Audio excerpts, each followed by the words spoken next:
Hazrat Abu Qatada radiyallahu anhu states that Allah's Apostle sallallahu alayhi wasallam set out to perform Hajj, whereas we were also accompanying him.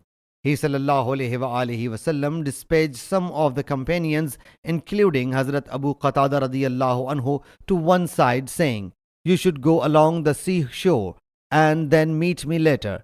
They all took the route of the seashore. When they proceeded towards Allah's Apostle sallallahu alayhi wasallam, all except Hazrat Abu Qatada radiyallahu anhu wore ihram.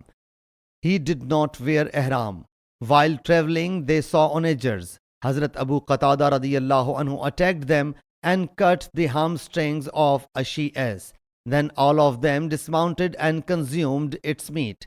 Hazrat Abu Qatada radiyallahu anhu says, they then thought that they had consumed the flesh of a game, though they were muhrim.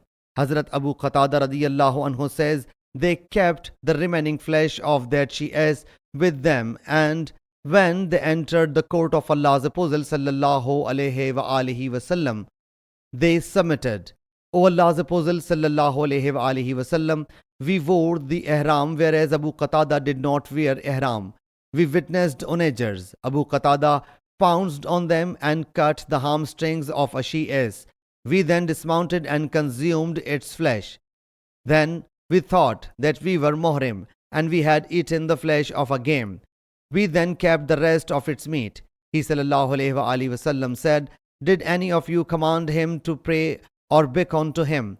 They submitted, no. He sallallahu alayhi wasallam said, then eat its remaining meat.